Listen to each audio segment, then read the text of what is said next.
Hello, everyone. I hope everyone had a nice weekend. Wonderful coders. And this is week 8. Can you believe it? Time flies when you're having fun, doesn't it?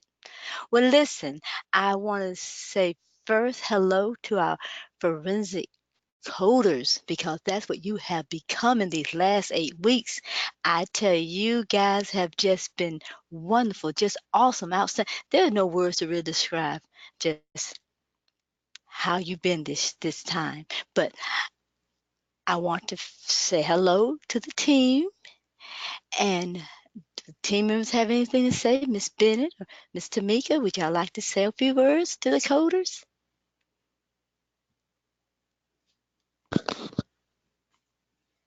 Good evening, coders. How are you tonight?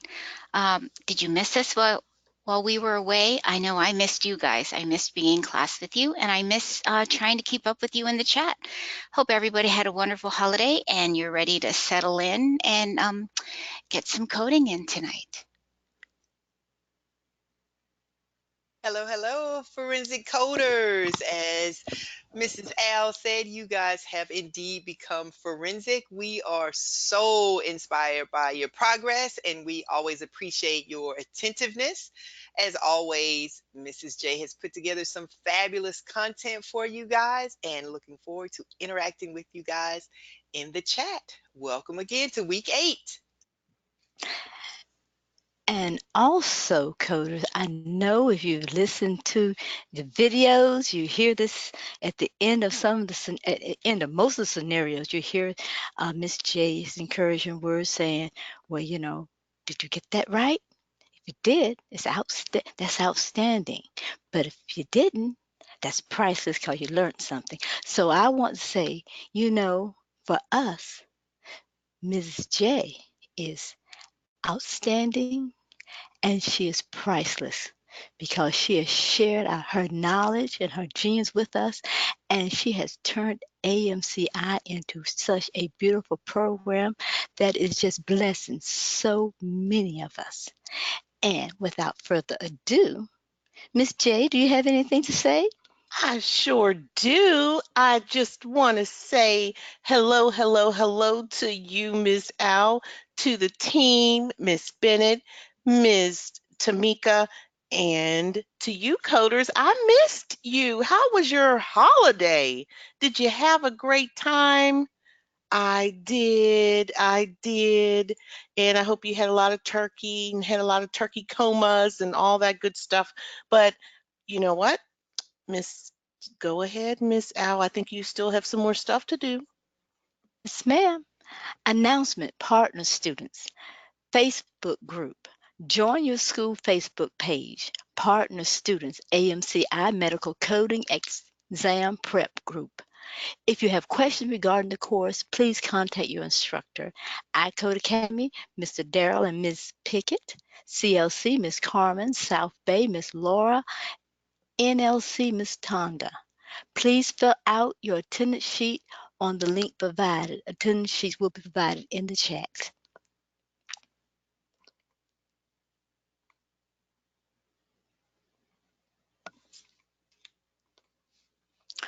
Part 2, ICD-10-CM begins Monday, January the 13th, 2020 at 7:30 p.m. Eastern Time to 10 p.m.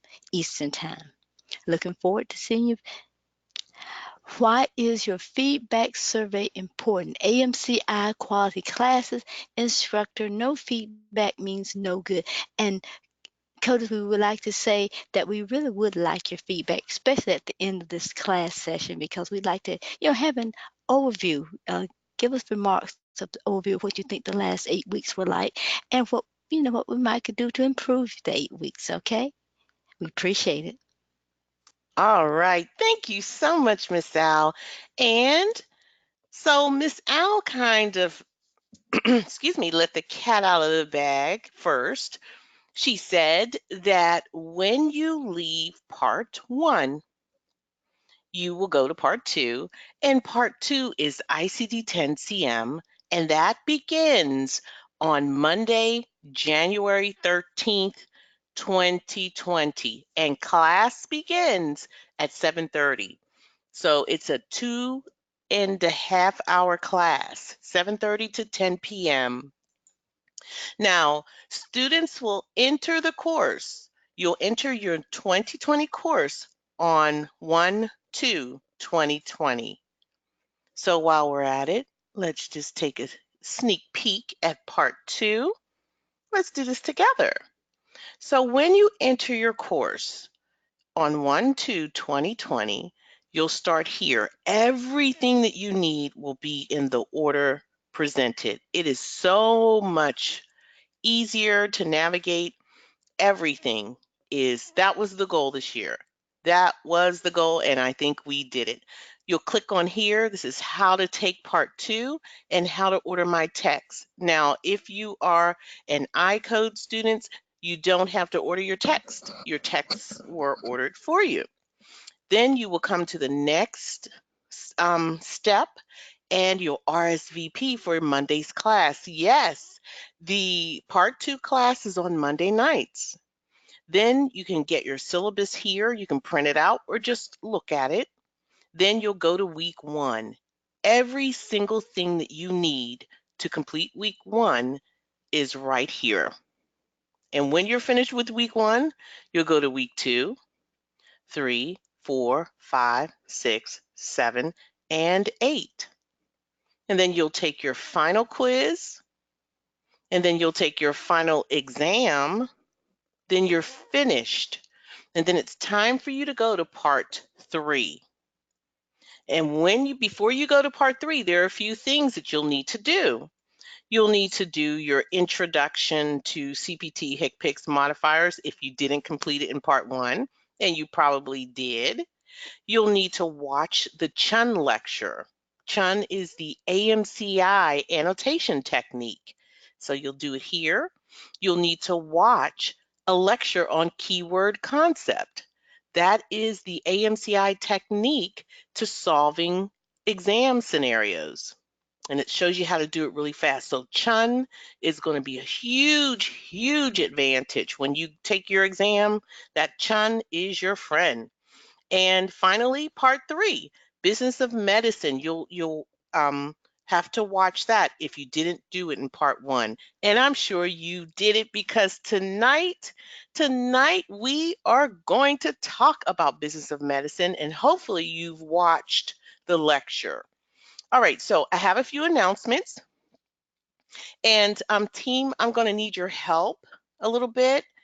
And if there is a link for iCode, so if you want to go ahead and put the iCode link in the chat. Wait, let me make sure. Yeah, I appreciate that.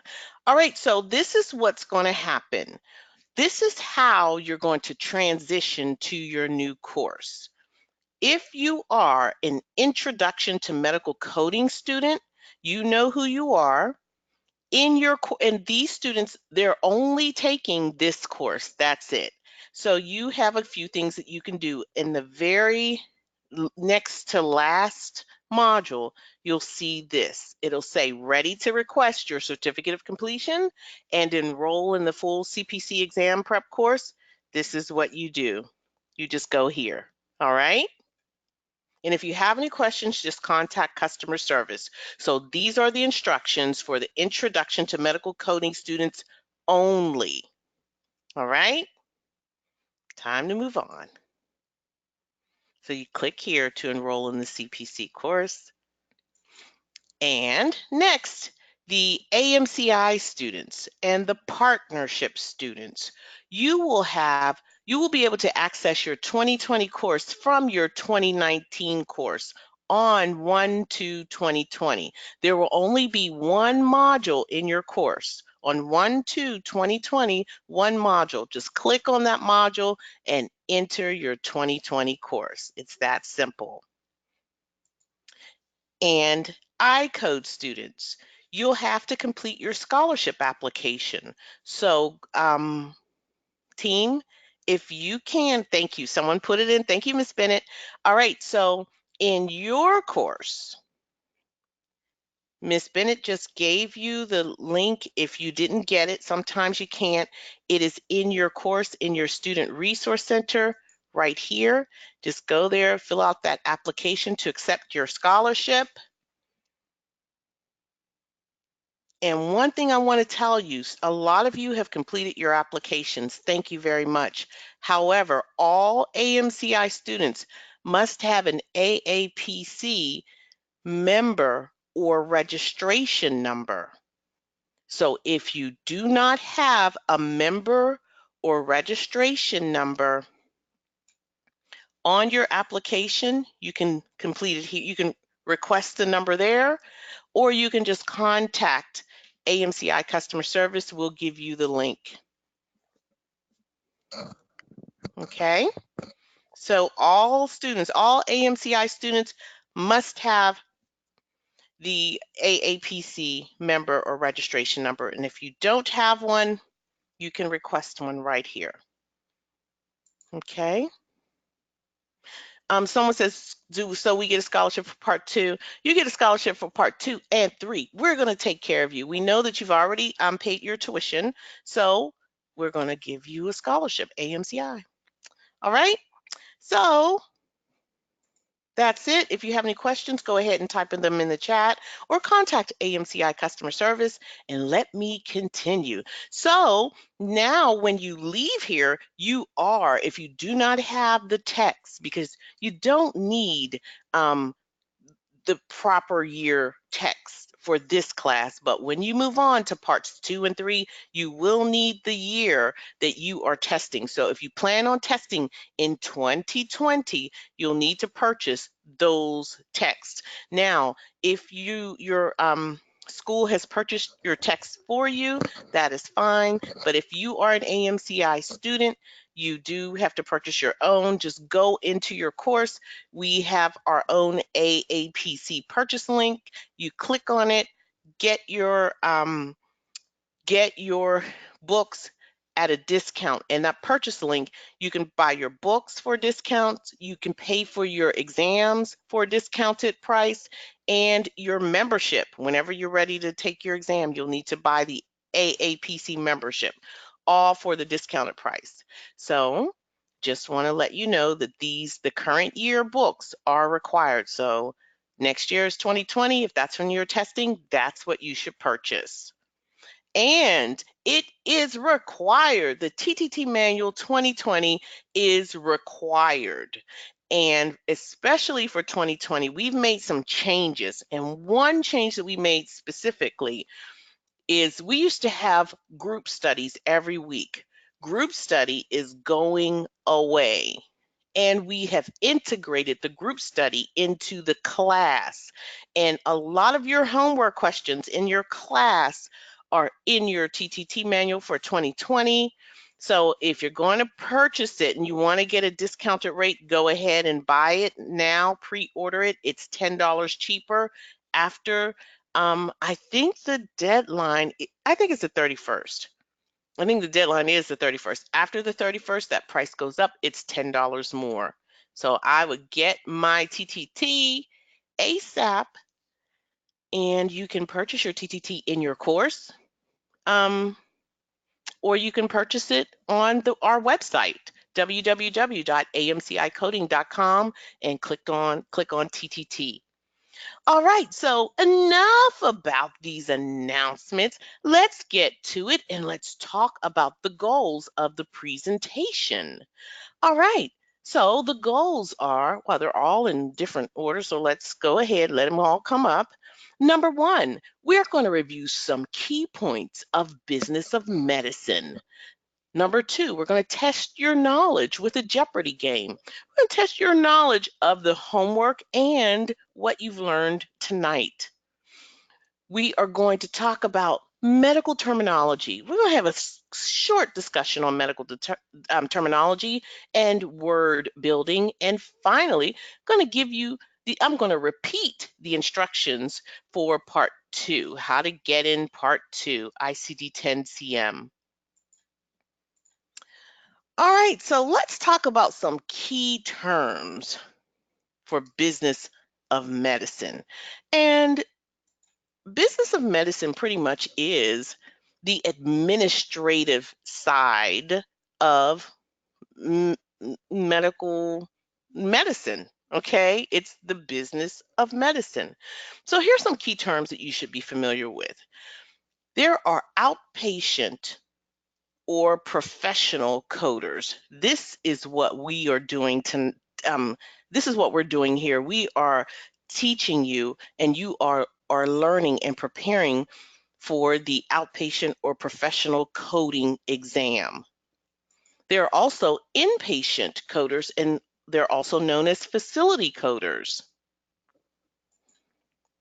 And provider. When you hear that term provider, this is anyone or entity that renders medical care, service, or supply.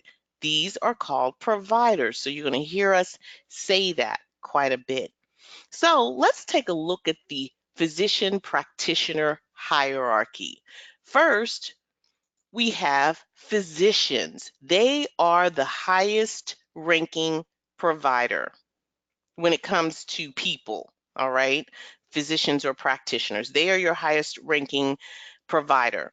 Now, your physicians can either be an MD, that's a medical doctor, or a DO, a doctor of osteopathy. Does anyone know what a doctor of osteopathy is? Go ahead and type in the chat. Somebody says study of the bone. That's pretty good. That's a good it's almost. That's part of it. Yes, good try. Someone said study of the bone. Anybody else have any other? Yes, look at this. Someone said study of holistic with muscle alignment. So doctors of osteopathy have the same training as a medical doctor. However, they take a more holistic approach, and they believe that treatment, when a person's body, their muscles, tendons, and bone are in proper alignment, that they have good health.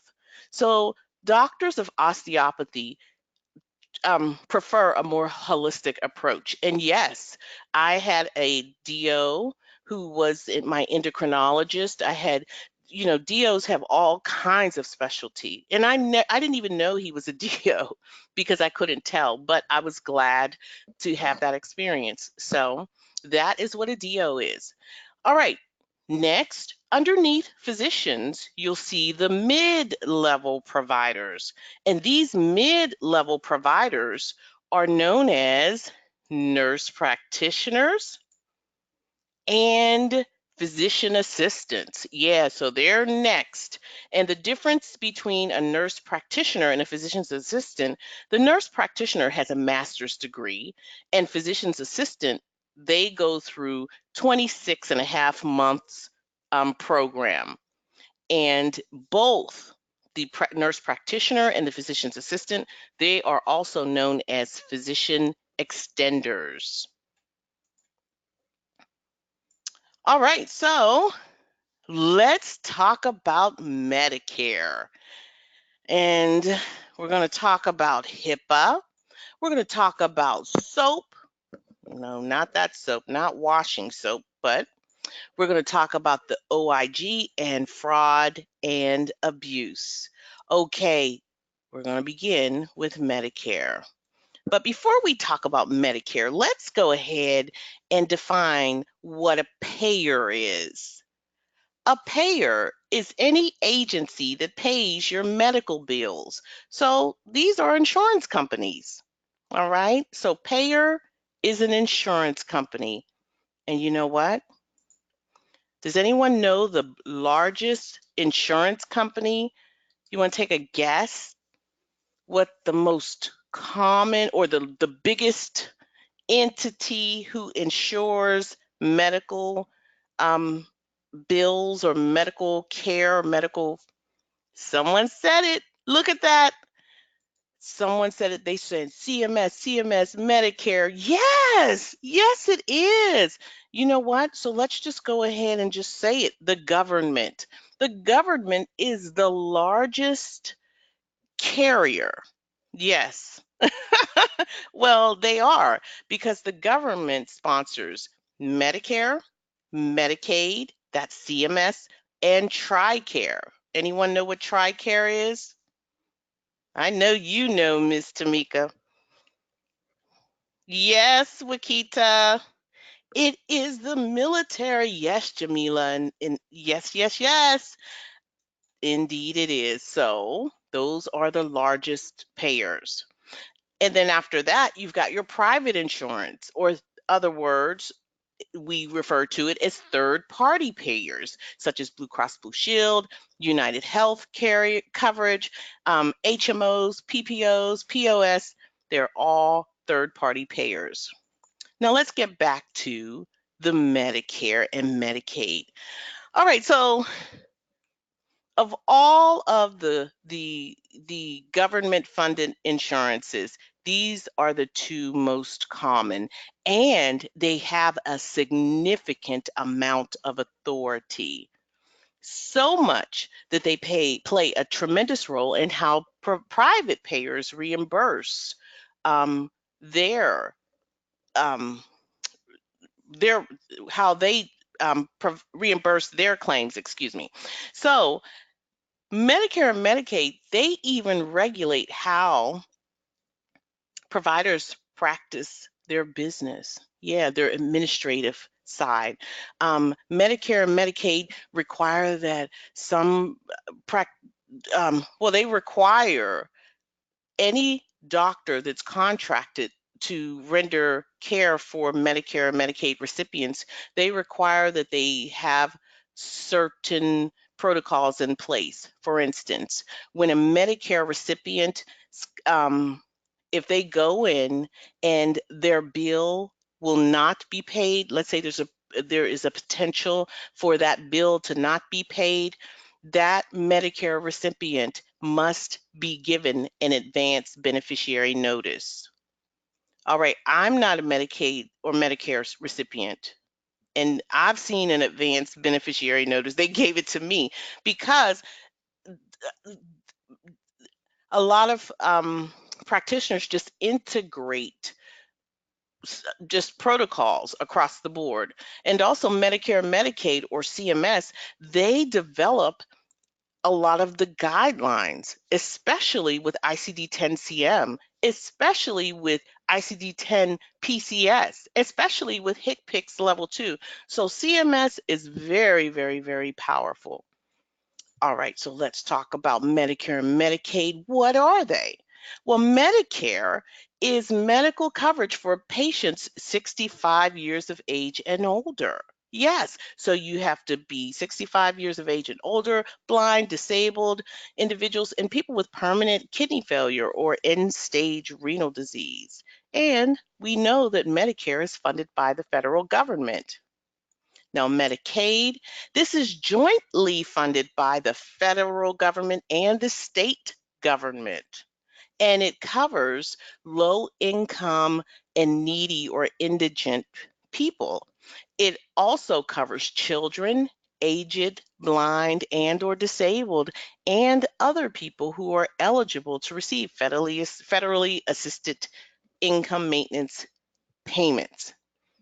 All right, so this is the difference between the two, but let's turn our attention to Medicare, because this is really our bread and butter. This is where we're going to have to focus our attention, especially if you decide that you want to code for facility, you want to study facility coding, you're going to have to really know Medicare policies. So let's take a look at the Medicares, I like to say. Well, there are 4 parts to Medicare. You've got Part A, B, C, and D.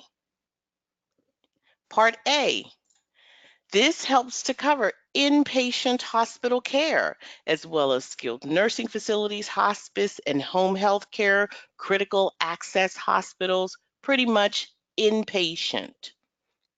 Part B, This helps to cover medically necessary doctor's services and outpatient and other medical services not covered under Part A. Part B is an optional benefit for which the patient must pay a premium and which generally requires a yearly copay. Coders working in physicians' offices will mainly deal with Medicare Part B, so that'll be you. And one way you know the difference between Part A and Part B is not anything that's not inpatient. And then you've got Part C.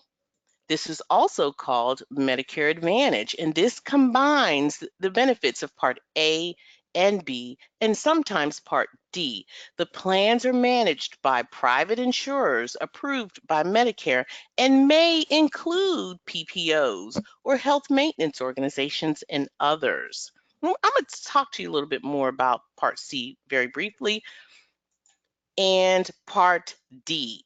This is the prescription drug coverage program, and this is available to all Medicare beneficiaries.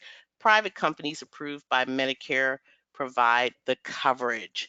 Okay, so let's go ahead, and I like to give it a simplified look. All right, so you know Part A is inpatient care. Part B, outpatient and doctors and anything that's not inpatient. Part C, this combines Part A. So if it's not covered under Part A and B, it could be covered under Part C, like co-payments, co-insurance, and other stuff, or durable medical equipment. All right. And don't forget, this is managed by private insurers approved by Medicare. So Medicare contracts private insurance to maintain Medicare Part C. And then Part D, don't forget, D is for drugs. This is your prescription drug coverage. And if you like to look at things side by side, you've got your Part A, that's inpatient. Part B, that's outpatient and professional, meaning doctors, and that's what we do. Part C, this is Part A and B, out-of-pocket expenses, and anything that's not covered under Part A. And Part A and B and Part D, that's your drugs. So I'm going to pause and let you just, if you want to screenshot it, go right ahead. And I'm going to take a peek in the chat and see if you have any questions. Oh, sorry about that. All right, so you're all quiet. All right, so remember I just mentioned that advanced beneficiary notices, or ABN. These are basically, this is a waiver of liability that the doctor gives to the Medicare recipient anytime something is not potentially going to be covered. So that provider has to do that or they will be sanctioned. And I believe it's $100. If that Medicare recipient is going to pay $100 or more, an advance beneficiary notice will be must be signed. So this is what on the right, an advanced beneficiary notice, letting that patient know that this service may not be covered. And if that provider fails to provide an ABN, the Medicare recipient can file a claim through the Office of Civil Rights. Okay, that's where we make our claims, Office of Civil Rights. All right, so now we're finished talking about Medicare. Let's move on and let's talk about HIPAA. All right, so a lot of people know about HIPAA. They do. We know because we're always signing the HIPAA form when we go to the doctor's office. But I want to tell you something that you may not know, so let me think.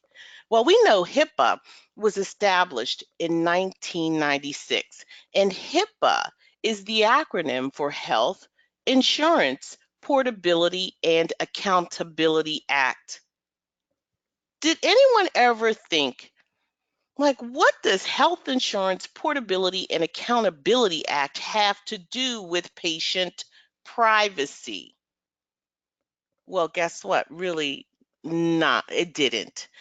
When HIPAA was established in 1996, it was established to address the fact that people could not carry their insurance with them when they left an employer. So it was not portable. So HIPAA was established so that they could carry it over, and that is called COBRA today. And the Accountability Act means that patients who had pre-existing conditions, they had to wait 90 days, sometimes 120 days, anytime they left one coverage to the next. Can you imagine anyone with high blood pressure? You almost didn't want to leave your job because you had to wait a waiting period. So that pre-existing clause was killing people. So the HIPAA, Health Insurance Portability and Accountability Act of 1996, was established, and it abolished that clause. But today, HIPAA means something else. Yeah. So it provides federal protection for personal health information, or protected health information, PHI, and when held by covered entities. We're going to talk about what a covered entity is. A key provision of HIPAA is the provider's safeguarding of a patient's protected health information, and it should be shared to satisfy a particular purpose. If the information is not required, it must be withheld. So these doctors, although the doctors and their staff, they have all of our medical records, but it is their job to safeguard it appropriately. Now, when they do release information, they do it what we call minimum necessary. They only provide the minimum necessary information. If your insurance company needs additional information to satisfy a claim or to pay a claim, they're not going to send your whole file. They're only going to send the minimum necessary information. And HIPAA is the responsibility of the covered entity to develop and implement policies best suited to its particular circumstances to meet HIPAA requirements. So let's first talk about what the privacy rule is, and then let's talk about covered entities. All right, so under the privacy rule, the minimum necessary rule applies to the following: disclosures or to requests by healthcare provider for treatment purposes, disclosures to individuals who is the subject of the information, uses or disclosures made pursuant to an individual's authorization, uses or disclosures required for compliance with HIPAA, administrative simplification rules, disclosures to the U.S. Department of Health and Human Services when disclosure of information is required under the privacy rule or enforcement purposes, uses or disclosures required by other law. So anytime a provider or anyone working for a provider who discloses information, they need to respect the privacy rule, and they need to honor the minimum necessary rule. You don't give it all away. Now let's talk about covered entities. When we are speaking about a covered entity, this is the entity that has access to these entities have access to your protected health information. These are your healthcare providers, your healthcare clearinghouses, and your health plan. These are what I call TAP, the people responsible for your treatment, the administration of business, and the payments. So all of these entities are covered under HIPAA, and they have to honor the privacy rule. So your healthcare provider includes your doctors, clinics, psychologists, dentists, chiropractors, nursing homes, pharmacies, and their staff, and they're responsible for the treatment. The administrators of business are healthcare clearinghouses, and that's just an example, but any person who does business with your healthcare provider and their employees, they are responsible for upholding your privacy, as well as the health plans. These are your health insurances, HMO, company health plans, government, Medicare, Medicaid, military vets, whatever, any kind of health plan. The people responsible for payment, they must all uphold your privacy, and they are considered covered entities under HIPAA. Any questions? I'm just talking away.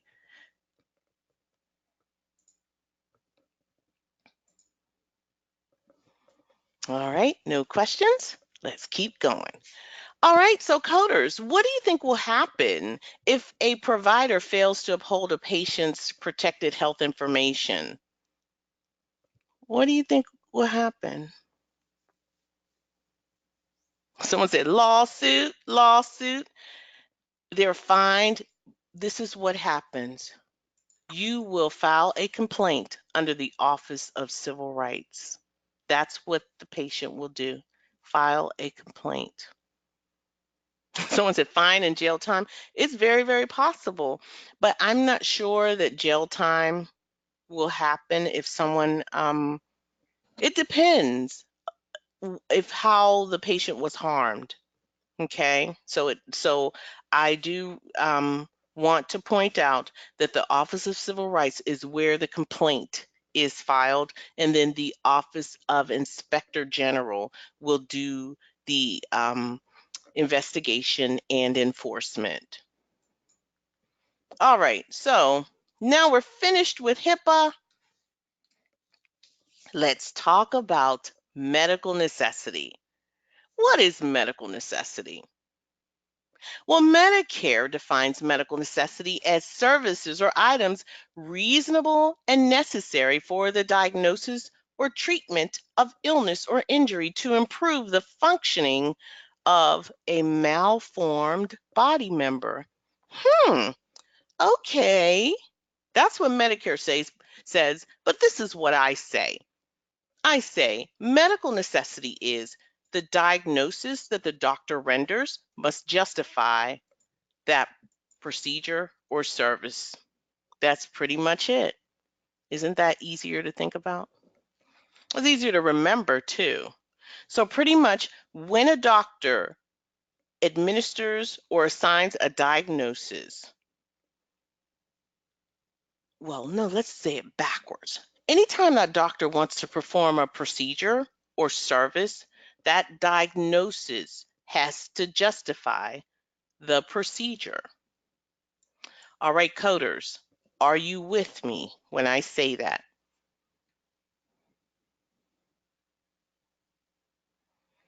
Okay. All right. I see a few of you saying yes, yes. I need a few more. Say no. It's okay. I'm not going to say your name. I'll slow it down. All right. So I have this little exercise. Yes, Sharon. All right. So I have this exercise. Our task is to link the procedure to the diagnosis to determine medical necessity. Or better yet, what is the diagnosis that will substantiate the procedure? All right, so I'm going to put my little cursor here. This doctor wants to perform a prostatectomy on this patient. Of the following diagnoses: conjunctivitis, pilonidal cyst, fibroid uterus, tonsillitis, diabetes, mellitus, prostate cancer, disc herniation. Which of the following diagnoses will substantiate medical necessity for this procedure? And you all are lightening. Oh, You are lighting up that chat. 100% of you. Giovanna, Rob, Jacqueline, Wakita, Jamila, Nicole, Kelly, Anita, all have said prostate cancer. Outstanding. So you all have it. All right. Tonsillectomy. This doctor wants to perform a tonsillectomy. We need to establish medical necessity. What will be that diagnosis he needs to render? You got it. OMG. You just moving so fast. Great job. 100% of you said tonsillitis. Yeah. All right. So this patient needs a discectomy of the following. Oh my goodness, Gwendolyn, you're on fire. Shanna, Anita, Sharian, Darlene, Andrea, Rob, Giovanna, Nikita, Jamila, all have said disc herniation. Outstanding. All right, finally, we've got hysterectomy. Look at that. Anita, you're on fire. Okay, you know what you're all saying? 100% of you have said Latoya, Wakita, Sherry, Nicole, Andrea, Dart. Wait a minute. Have all said fibroid uterus. Outstanding. Okay, so you all get the picture. This is how doctors establish medical necessity by linking the diagnosis to the procedure. That diagnosis has to justify that procedure. Now, let's talk about how the doctor documents in a patient's chart to justify the procedure. Yeah, so you guys have nailed this. So you're ready to see how doctors justify or determine medical necessity. And you know what? It's called SOAP. SOAP is the acronym for subjective, objective, assessment, and plan. Yes, the doctor will take a subjective, then complete an objective, and then render an assessment and plan. All right, so this is the SOAP note is the standard format that's often provided during a doctor visit. And we call these doctor visits evaluation and management services. All right, so let me show you how it's done. All right, so when the patient goes to the doctor, the patient provides a statement about his or her health and what brought them there. The patient's going to talk about their symptoms, and the doctor is going to kind of initiate it. The doctor's going to say, okay, what brings you in here today? And the patient's going to say, well, I had a fever, ear pain, and sore throat for the past 3 days, and I think I must be having a heart attack. So this last statement here, I think I must be having a heart attack, really justifies why we call the patient's words as subjective. This subjective piece is what the patient says to the physician about their illness. And subjective means it's debatable and it's not a fact. It's just the patient's version of their illness. So the doctor has to get a clear understanding of the patient's version of their illness. And we do call this subjective because it's not fact. All right? So the S is for subjective. Now the O is for objective. Objective this is the doctor's part. This is the doctor's examination and documentation of the patient's illnesses. The provider uses observation, palpation, auscultation, and percussion to examine the patient. So pretty much this is what the physician observes and feels. This is the exam. And you know what? Objective means fact. Remember, if the doctor says it, It is true. It's true. Okay? Encoding it is. All right, so we've got our subjective. That's what the patient says. Objective. This is what the doctor observes and feels or examines, and that's a fact. Next, it's time for the doctor to provide an assessment. This is the evaluation and conclusion made by the provider. This is usually where the diagnosis that supports the services rendered is established right here. So we have an assessment, and the doctor renders that diagnosis. And now we've got our subjective, objective, our assessment, and finally, the plan. The plan is what the doctor is going to do about it. The course of action, the treatment of plan. What is the doctor going to do to treat that diagnosis? Encoders, that's how a doctor determines medical necessity. A subjective, objective, assessment, and plan. But if we really want to get down to it, the assessment and plan actually establish medical necessity for a procedure or service. And we do need, don't forget, we do need the subjective and objective. They are the supporting cast, and they help to establish medical necessity. So I want to kind of bring back a scenario that we discussed last week to help drive home this discussion of medical necessity.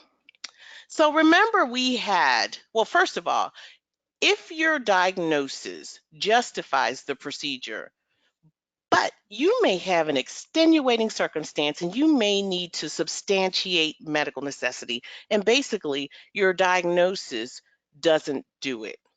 And I couldn't think of a better scenario than, remember last time, 2 weeks ago, this patient had a bicornate uterus and 2 types of hysterectomies were carried out, a vaginal hysterectomy and total abdominal hysterectomy.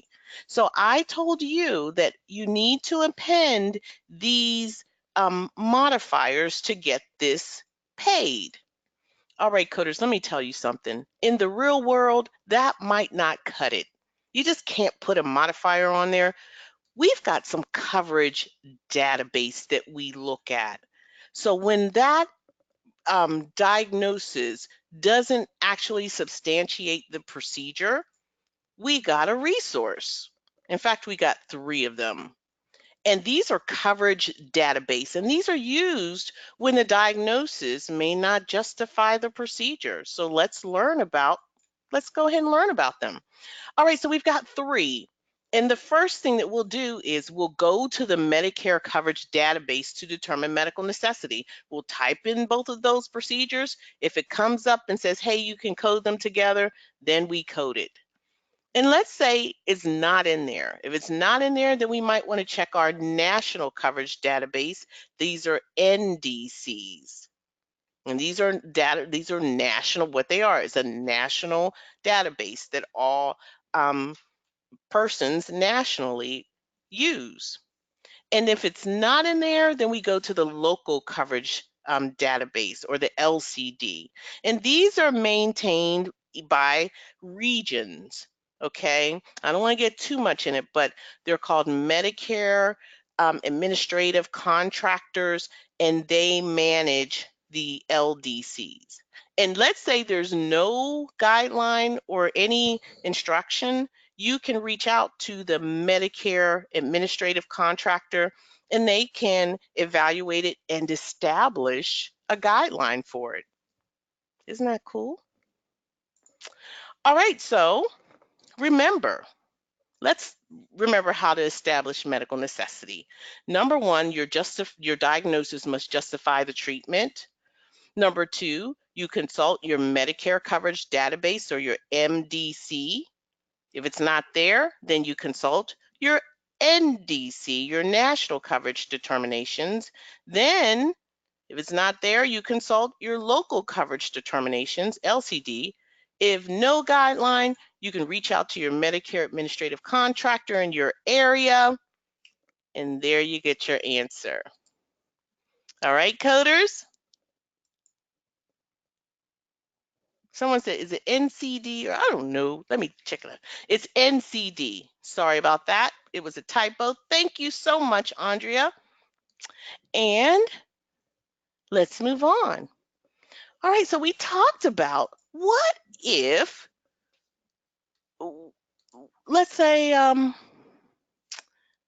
let's talk about this Office of Inspector General. The OIG is a governmental agency, and they are tasked to protect the integrity of the Department of Health and Human Service programs, as well as the health and welfare of the beneficiaries of those programs. And if you didn't know it, welfare, Medicare, and Medicaid are all under the Health and Human Services Department. So OIG, that's their baby. Now, they offer a compliance program guidance to form the basis of a voluntary compliance program for provider practice. And the scope of a compliance program depends on the size and the resources of the provider's practice. All right, so there are 7 components of an effective compliance plan. So every medical practice has to have one.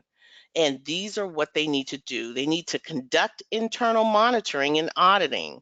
They have to implement compliance and practice standards. They have to designate a compliance officer or contact.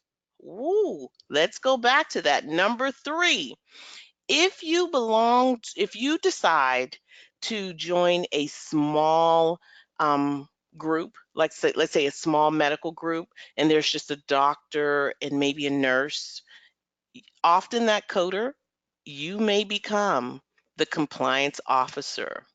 Yes, coders are often the compliance officers because we're very knowledgeable about compliance.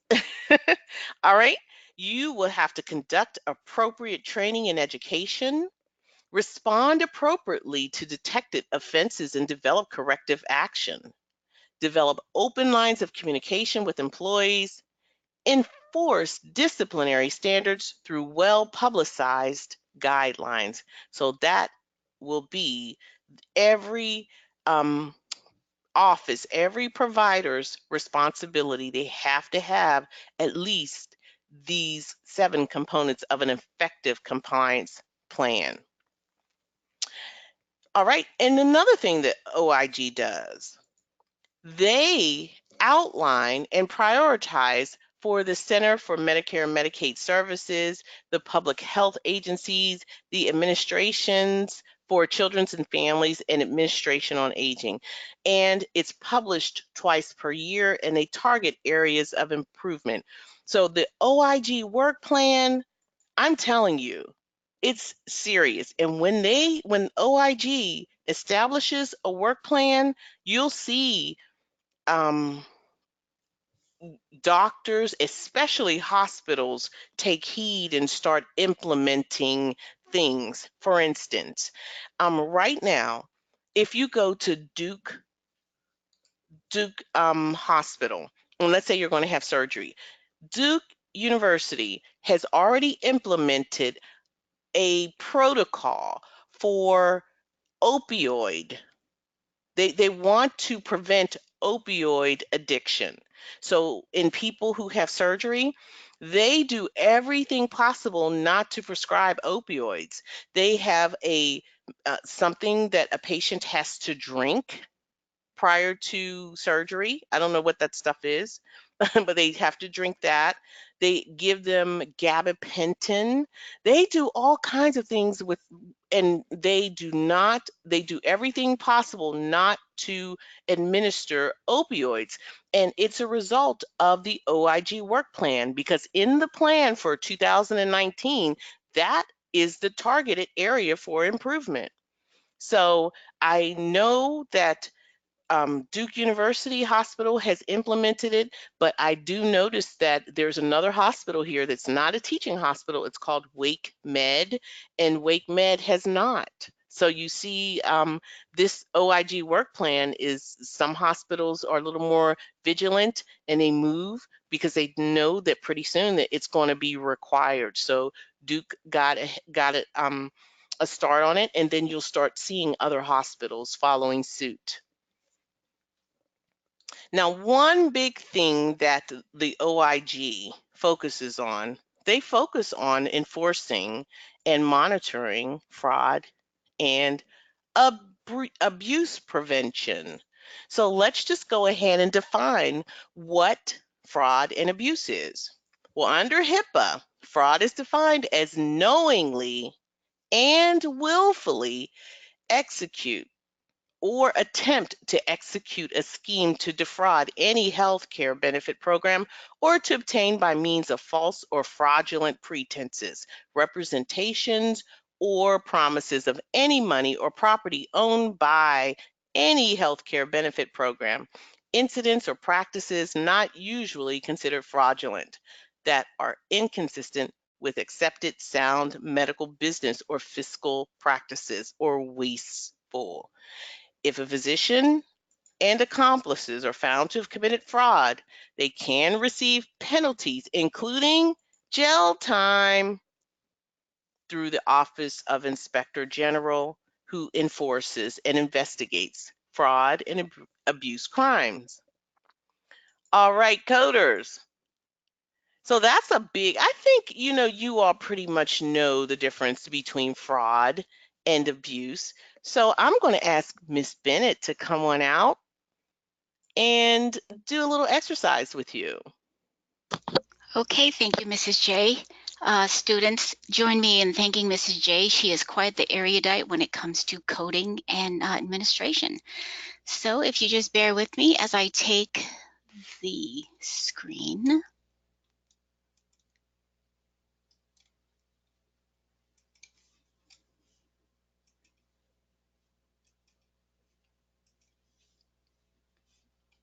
Okay, I'm close. Okie dokie, here we are. So we're gonna do some of these exercises. Here we go. Dr. Pedro Atrix has a friend whose child needs elective surgery. He agrees to perform the surgery and bill as an insurance-only case. What do you think, coders? Fraud or abuse? Can you tell me in the chat? Anybody? Okay, fraud, abuse. All right, we're at 50% here. Fraud, more fraud. Okay, good. I think the majority has this, right? The correct answer is fraud. Want to try another? Okay. A patient, Carl Skinner, calls the office repeatedly about his prescriptions. When seen in the office the next time, Dr. Input bills a higher level of evaluation and management service to allow for the additional time. What do you think, fraud or abuse? Tell me in the chat. I see abuse, fraud, abuse. So a little bit of both, but mostly fraud. Perfect. Okay, so the answer is fraud. Good job on that one. Shall we try another? Okay, good. Let's do it. A Medicare patient, Joan O'Connor, is seen by Dr. Practon, and the insurance claim shows a charge to the Medicare fiscal intermediary at a fee schedule rate higher than and different from that of non-Medicare patients. What do you think, fraud or abuse? All right, that came out really quickly. Okay, I see fraud, I see abuse. Do we have a majority here? It's pretty much split across the board. Okay, let's look at the answer. It's abuse. Did that make sense? Why it's abuse? Your power blinked, but you're back up and running. Well, it's good to be back up and running. Okay, so it doesn't make sense. Can I explain why? Why does Why is that abuse and not fraud? That's a great question. Mrs. J, would you like to help me with that one? I am not paying attention, so let me look at this. So you want to know why this is abuse and not fraud. Okay. The reason it is because it's not illegal for a provider to charge different rates. It's not illegal, but it is abusive. All right. So maybe I should think about how to say that. You caught me. Yeah, that is, Octavia, it It's is taking advantage. It is, but it's not fraud. okay, let's try more examples. Dr. Skeleton sets a simple fracture and puts a cast on Mr. Davis. He bills for a complex fracture. What do you think, fraud or abuse? Fraud, fraud, abuse. Okay, we have mostly frauds, so I think this is it's beginning to make sense. All right, let's look at the answer. The answer is fraud. And we have a question again. Why is that fraud? Because that's illegal to, is that, it would be illegal to bill for a more complex procedure when you're only doing a simple one? Does that work? Okay, good. All right, let's move on. A patient, Hazel Plunkett, receives a service that is not medically necessary to the extent rendered, and an insurance claim is submitted. What are we thinking? Fraud or abuse? Abuse? Fraud, abuse? Okay, we have mostly abuses. And okay, we're going to go with abuse, and I'm going to say majority wins. The answer is abuse. Okay, let's try another one. A patient, Maria Gomez, asks a friendly staff member to change the dates on the insurance claim form. The medical assistant complies with the request. And look at that. Fraud is already coming in loud and clear, and a 100%. So, all right, our answer is fraud. Nice. Good job. Okay, coders. Now we're going to play Jeopardy! And now you can display your skills. Miss Tamika, are you ready? Yes, ma'am. See, I tell you, Miss Bennett already, she already let the cat out of the bag. You guys know how much we love playing Jeopardy around these parts. So give me one quick minute and we will be on our way. One sec here.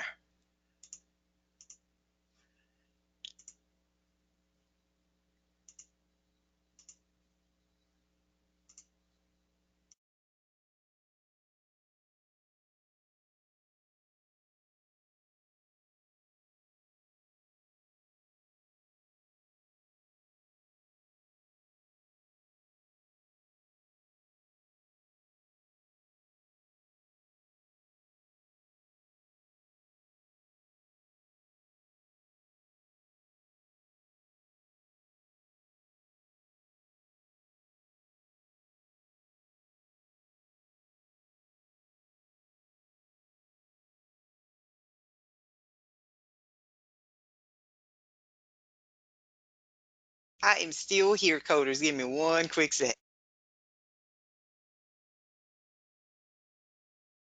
Oh, you didn't lose sound, Jamila. It's just us. Sometimes it takes a little while to catch the screen. Thanks for letting us know, though. Yeah, we typically speak whenever we have some dead air like that, but I couldn't find my little. I have a hard time navigating my webinar pieces, so I apologize. And I was also looking up erudite because I was like, what does that mean? Having great skill or knowledge or talent in a particular area. I'm sorry. No, that's okay. She's such a linguist, and I love it when she speaks. but thank you so much. But coders, you're doing an amazing job. Amazing. So if you have questions, go ahead, type it in the chat. If you have any questions about what we've discussed so far, because you're going to play Jeopardy and you got to be ready. So go ahead, type in the chat. And I think Miss Tamika is ready. Can you guys see my screen now? Yes, ma'am. Okay, perfect. Okay, guys, I apologize. I tell you, Mrs. J and Miss Bennett knows I'm working with two screens over here, so it can be tricky sometimes. I got it now, though. All right, guys, we are ready. So we're going to get on into this. And we have lots of board to cover. So I figured to speed it along because you guys are ready. This is a review of what Mrs. J has already gone over with you guys. So this is a review. I'm going to have Miss Al come on and help me with columns A, B, and C. And then Mrs. Bennett will come in and we'll finish with D through F. And we're going to make sections E through F more of our lightning rounds. So we can cover this board, I assure you, in about 6 to 7 minutes. You guys are lightning fast. So are we ready? So Mrs. Al, if you could come on and help me out, and then you can let me know what they are saying in the chat, Miss Bennett, because right now, I lost my chat screen, so I'm not gonna fumble with that. We're gonna we're gonna go ahead and get rocking and rolling. Are you ready, Miss Al? Yes, ma'am, I am All, ready. all right, let's do this thing. We got to do it. I got to play. I got to play it. I got to play it, y'all. Let's get ready. Get your fingers ready. Let's rock and roll. All right, for our first one, we have notification from the physician to the Medicare patient that a service is not covered is called what? Come on, coders. I Excellent. have A. ABS. I'm All right. sorry. Look, I knew that they were gonna Nikita, rock Andrea, this thing. Tanya, Yes. Anita. Yes. Yes. All right. Let's hop on to number two. All right. ABN stands for A, advanced beneficiary notice, B, admitting beneficiary notice, C, advisory beneficiary notice, or D, advanced It's beneficiary notice. raining They A's. A. Yes, yes. Somebody get my umbrella. Somebody get my umbrella Yes. over here. Yes, the answer is A. Let's head on to three. When are providers responsible for obtaining an ABN for a service not considered medically necessary? Is it after providing a service or item to a beneficiary? B, prior to providing a service or item The to a beneficiary, or during a service or procedure, or is it D, after a denial has been received from Medicare? Yes, B. yes, B, yeah, answer B. All right, we're gonna head on into column B for question four. A covered entity does not include a healthcare provider, a patient, a clearinghouse, or a health plan.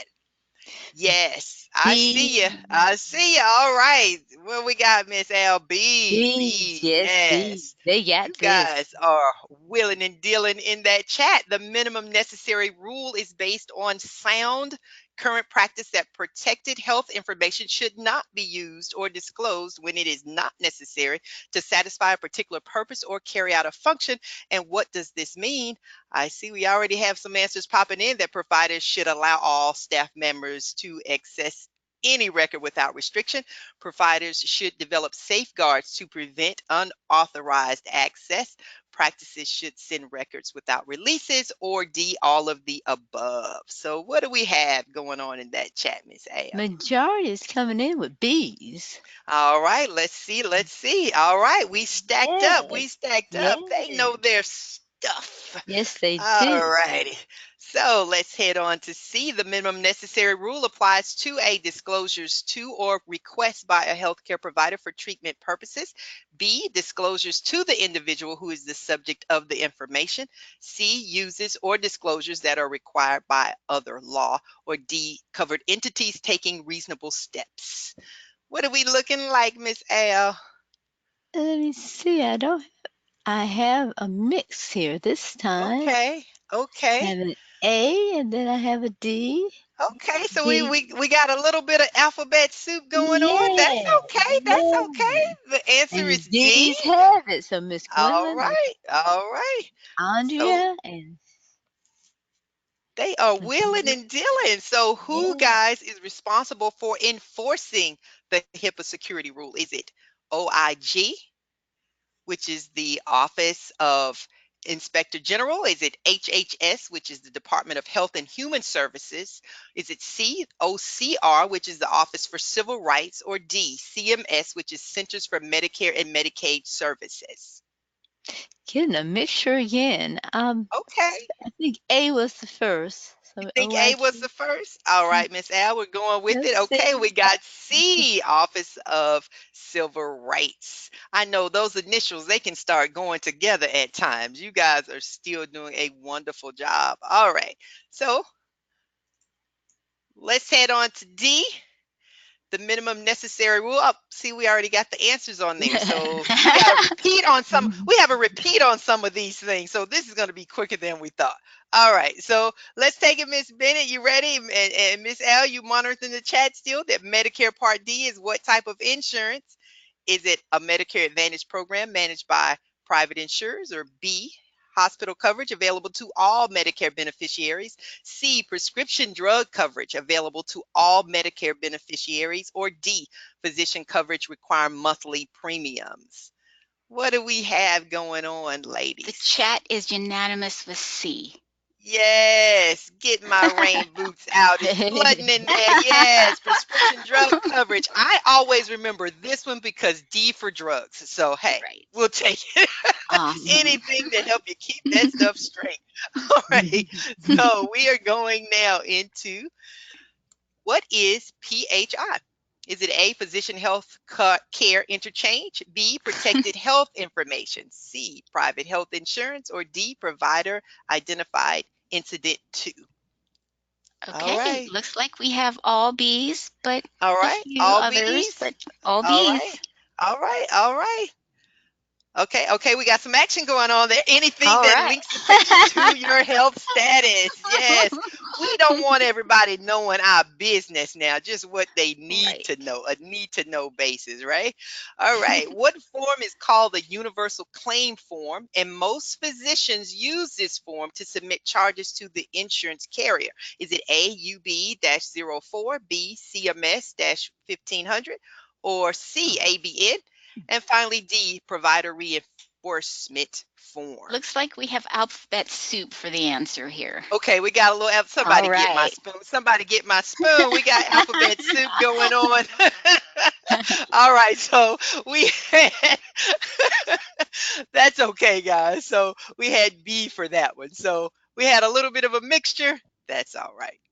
All right, I so think we're gonna Miss go back to, I know my screen. Give me one Oh, no. yeah, I started pressing buttons and stuff. I was getting happy over here.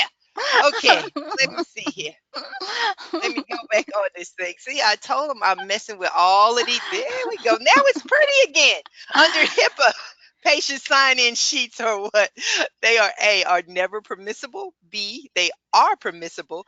C, are permissible but limit the information that is requested. Or D, are permissible but require the practice to give the patient a number to be used when calling the patient. We have Okay, B's, so C's, and D's. and we know about these sign-in sheets, right? I mean, we all have to do them. They are permissible, but they do limit the information that is requested. Requested.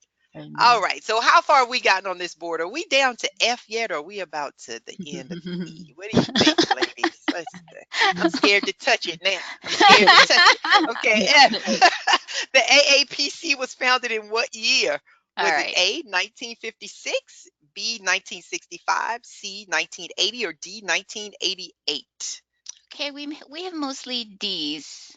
Okay. We're still a little bit across the board, but mostly D's. Okay. All right. So, yay! 1988. You guys must be history buffs. I tell you, those dates, I wrote those things down in my CPT book. I gotta be honest.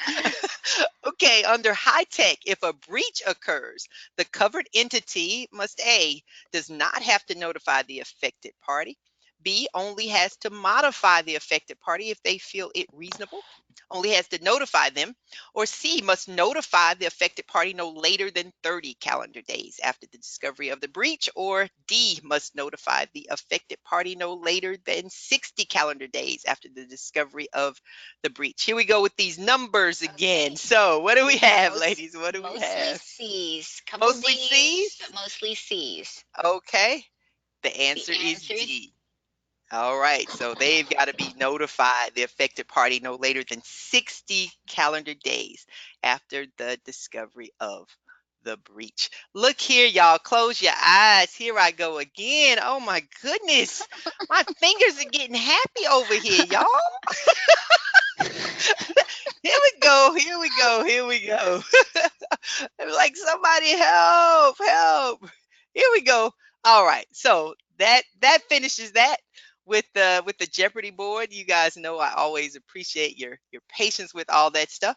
And now I'm heading into medical terminology. So, Miss all right. Tamika, Yes, do you ma'am. mind? I want to share something with everyone. Please do, Miss J. Let me Well, mute this myself. well, you can just mute yourself for a minute. It's not about Okay. medical terminology. Okay. It's about a HIPAA violation. How many of you watch Married to Medicine? It's a reality TV show on Bravo, and it's about these doctors who are married to, I guess, people who are on the show. How many of you are familiar? If you're not, say, I'm not. But anyway, someone said Dr. Jackie's wrong. Well, let me tell you what happened. One of the doctors on the show had an event, and at her event, she announced, I don't know what this event was for. This is probably for breast cancer. And she said, my friend Buffy, she's infertile. Now, Buffy did tell Dr. Jackie she was infertile in confidence as a friend. I have a question. Do you think that Dr. Jackie violated HIPAA? Did Dr. Jackie violate Buffy's privacy? Most of you are saying yes. Two of you are saying no. Well, let me tell you, HIPAA. I got a HIPAA notation from our customer service portal. We have to sign a HIPAA agreement. So HIPAA does not apply only to medicine. No. So someone says she's not her doctor. The customer service portal, we don't have a doctor privilege. You know what? Dr. Jackie is a covered entity. The law is pretty straightforward. Whether you are not, whether it's your patient or not, doctors are covered entities and they have to maintain privacy. Okay. So if that's the case, then everyone is fair game, you know? So we are covered entities and we have to maintain privacy all the time. So let me tell you, no matter what, that's right, Jamila. So let me tell you, Buffy can go to the Office of Civil Rights because her privacy was violated. All right, I just wanted to say that, and you all are amazing. A lot of you kind of called it. Outstanding. All right, I'm going to give it back to you, Miss Tamika, and she's going to talk to you all briefly about medical terminology. Then we're going to wind down and we're going to just say good night. Yes, ma'am, Mrs. J. I tell you, I don't know if I can follow up with that because that was some juice right there. I mean, come on. She knew better. She knew better. All right, here we go. What is medical terminology? Medical terminology is a specialized language used by healthcare practitioners. And just like a foreign language, it has its own vocabulary and ways of stringing together words in an acceptable format. You come across medical terminology every day in magazines and newspapers with articles about new drugs, diets, new medical treatments, and of course, on television medical dramas. And you guys are familiar with probably more medical terminology than you realize. What is medical terminology? Medical terminology is a language used to precisely describe the human body, including its components, processes, conditions affecting it, and procedures performed upon it. Many medical terms derive from the ancient Greeks and Romans. I like to always say medical terminology, each word tells its own story. It is made up of the following. You have a prefix, which is a word, a letter, or number placed before another. Suffixes or morphemes are groups or sounds that are meaningful, added at the end of a word to form a derivative.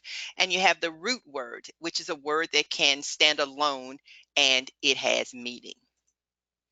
You have word elements. You have the root word, the base of the word, such as cardi, gastra, or tonsil. The term standing alone as the main portion, that's the main portion of the medical term. And then the prefix, suffix, and the combining vowel that may accompany it. Oftentimes, the most common combining vowel you'll have is an O. Each medical term contains at least, as we said previously, a root word, and the word can have more than one root. A root word may be used for different meanings based on the body system referred to. And there are three ways to build medical terminology. You have one, the prefix plus the root word and a combining form, or you could have a root word with a combining form plus a suffix, or you could simply have the root word. And every word needs a root. So the combining form is simply the root word with a vowel at the end of it to make the transition flow smoothly, O being the most common combining form vowel. So how do you build a medical term using a prefix, suffix, and combining form? Here we go. We have the prefix. We've got the combining form, which is the root word with a vowel, and the suffix. So in this case, we would have a, which means without or no. And then you're going to add meno, which is the M-E-N, and then you see your combining vowel of the O. The meno meaning menstrual plus rhea, which is discharge. So when you put that together, you have amenorrhea, which means without menstrual discharge. See, who knew that one word tells that whole story? So we have word elements. Your prefix is added at the beginning of a word to modify or alter its meaning. Example, dysuria. Not all medical terms contain a prefix. Example is neuritis, which is a root or a word or suffix. Also, it can indicate a location, a time, or number, such as trimester or monoplegia. So if you have peri, that means around, like pericardium, which would be around the heart. Cardi is the heart, and study of. A is without, asymptomatic, meaning you say the patient is without a symptom. Dys, meaning bad, difficult, or painful. And then you have dyspnea. So I'm wondering if that should be dyspnea with a P for dyspnea. Okay, now we're going to do word elements. When we are referring to the suffix, it's attached to the end of the word, such as synthesis, scopy, or raphy. And not all medical terms have a suffix. So frequently they'll indicate a procedure, a condition, a disorder, or disease, such as sarcoma or bronchoscopy. If you see algia at the end of a word, it would mean pain, such as caudalgia or itis, inflammation, carditis, or ac, pertaining to, such as cardiac, pertaining to the heart, or carditis, which would be inflammation of the heart, or caudalgia, you're having pain. Or you could say it would be another way of saying like a heart attack because you're having pain. Okay, your word elements combining form would be formed when a root word is combined with a vowel. And this vowel is known as the combining vowel, usually the O, but not always. It's used to join the word parts to create words. It also makes the word sound better, so it has a better flow, such as with cardi, you have your combining form, again, the most common being O, the root being my, and the combining vowel again, O. And then you have a suffix of pathy. So you would have cardiopathy if you strung it all together. All right, here are your helpful tips. And I think that's the end of me because I don't know, is that going into more? It is going into more medical terminology. You can access quite a bit on our Quizlets, AMCI Quizlet page. You guys can take various specific quizzes and tests and just, really hone in on these medical terminology words based on the body area. You'll see here you'll have musculoskeletal system. So it's really nicely laid out on the AMCI medical terminology site. So if you need to, say, brush up on musculoskeletal terms or cardiovascular, you can go to that specific body system and really learn how these words all fit together. And there you have the link there. And I'm sure somebody will pop that over in the chat so you can pop on there and you could use that link to get on the AMCI medical terminology site. And please remember, we do have interactive medical terminology class. We have it along with anatomy and physiology every Wednesday in 2020 from 8 to 9:30 p.m. Eastern Standard Time. We love to have you there. It is always fun, fun, fun. Everybody knows I love medical terminology. I think it helps to make your coding more precise, and it helps you to understand better. So everything is not just a word soup, as Miss Carney would say. It'll give you better skills at coding and arriving at the proper code. And I think that may be all for me. Yes, it is. You did amazing. Thank you so much, Miss Tamika. You know what? If you only knew what we did on the back end, but you rocked it, Miss Tamika. All right, coders, I want to take over this screen. Let me see if I can do it.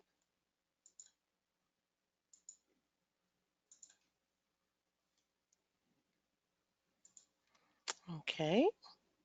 Takes me a little longer. My system is just older. All right.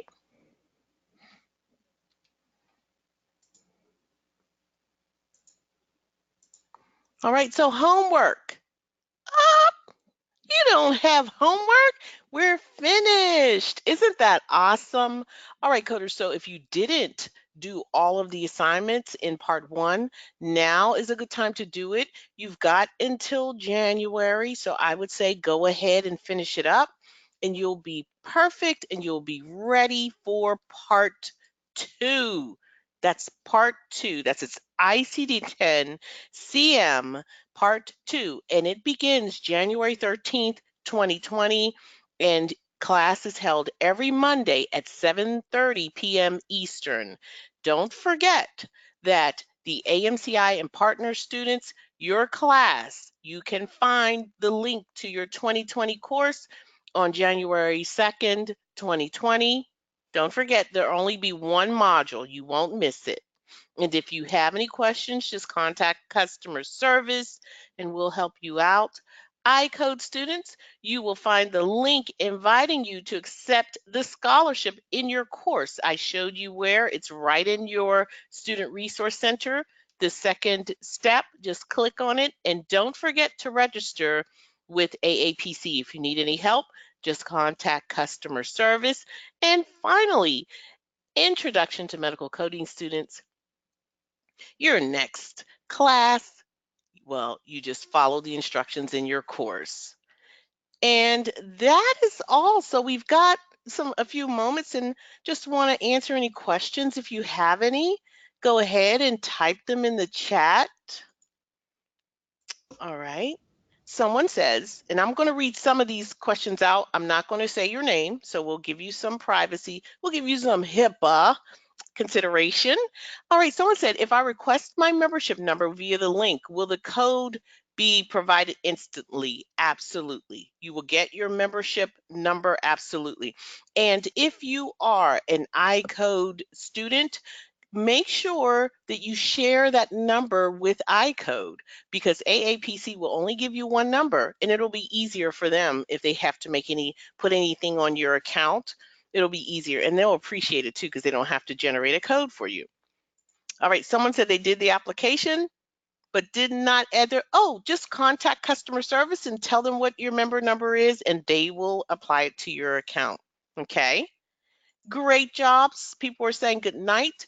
Okay, for those of you that are leaving, don't forget, please complete the survey. This is the last class. We want to know what we did right, what we could do more of, what you learned. We need to know. And I'm telling you, this class is an important class because I don't typically teach this class. So I came in, I saw how you all were developing, and I kind of developed some of the curriculum around you. So this was a pleasant surprise for me.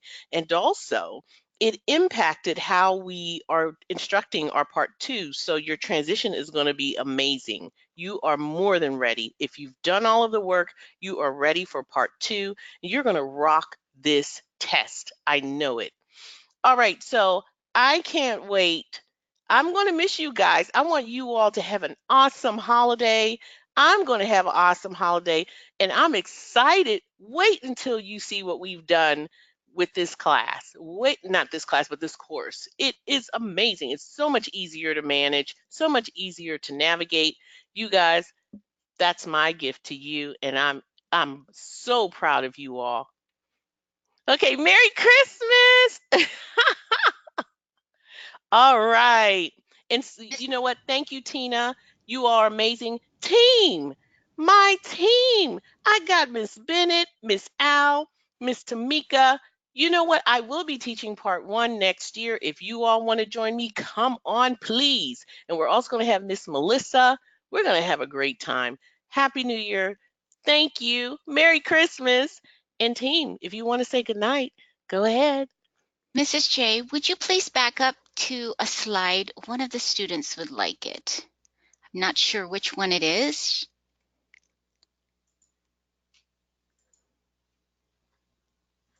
Can you tell me in the chat again which slide you wanted? Anybody?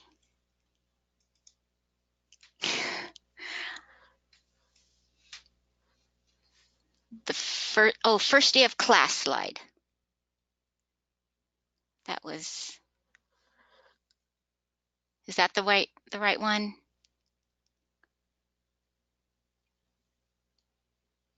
Oh, perfect. Thank you so much, Mrs. J. Oh, you're welcome. Someone said, do I need to go ahead and purchase your 2020 books? Yes, go ahead and purchase your 2020 books. But if you're going to purchase them, and if you are not in the AMC, if you're an iCode student, and you want to purchase 2020 books, I know they purchased your 19 books, contact customer service. We'll get you the link so you can go ahead and use our link to purchase it for a discount. All right, team, come and say goodnight. Good night, coders. Enjoy your holiday. Always thank you for your time and attention and just for participating.